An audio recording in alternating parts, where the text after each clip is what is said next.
There's no sound louder than silence. People's silence makes me feel very just frustrated and sad because it's very dismissing. When people that call themselves my friends stay silent on issues that people that look like me face, it just makes me doubt if our friendship is really real and if they actually care about me. It disappoints me that things have to get so bad before someone can finally speak up. And when someone is silent, it makes me feel like I don't matter.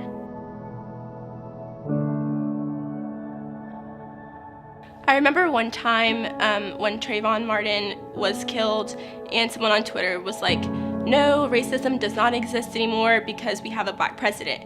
And no one spoke up. And I said, what? Like, it was just so shocking because she had so many favorites and so many retweets, and she actually believed that racism didn't exist anymore. And I just had wished that someone would have said, no, like, this is not true. And I wish that I could have been that voice too, but I felt like maybe my voice didn't matter at the time and she wasn't gonna listen to me. While I was in elementary school, there were these two little boys and they always made fun of my eyes and how small they were, and they would always just try to mimic and just pull their eyes apart, trying to make them as thin as possible like mine, and they would try to speak in my language and just, I don't know, it just made me feel terrible. And with that, I really struggled with the way like I look and the way that my eyes were, and I just didn't appreciate what God has gifted me with.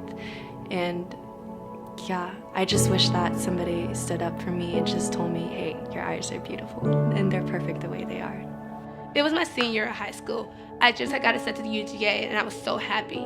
But one of my friends, she was not happy that the fact that she didn't get in, and she blamed it one day at lunch in my absence that the reason why she didn't get in because she wasn't a minority. One of my friends decided to take it upon himself and use his voice to talk on my behalf, saying that, hey, Jayda works just as hard as you and that she deserves to get accepted to UGA. When I heard about the accident that happened at lunch, I was very happy to know that my friend decided to speak up for me.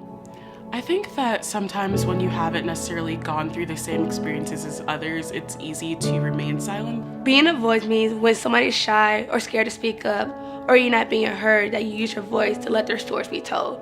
Being a voice to me means arming yourself with truths and defending other people who can't be heard or whose voices aren't being heard by society. Being a voice just means community, in a sense that it instills hope in people who have the same beliefs as you and who are willing to just stand up and fight the good fight with you. Last year, I went through a season where I just started doubting who God was because of the silence I was seeing in the church.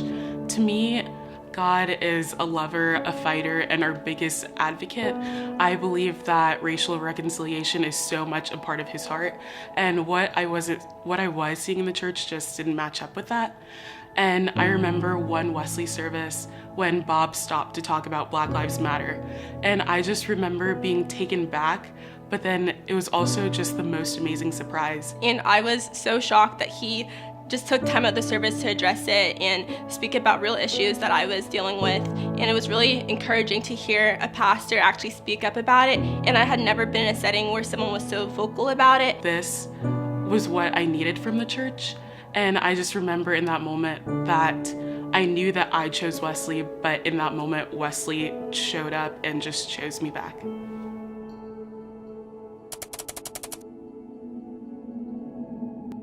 Being a voice means showing up for people and showing that they matter in a real and tangible way. It means just seeing and understanding their pain and their experiences and just saying that that's not okay.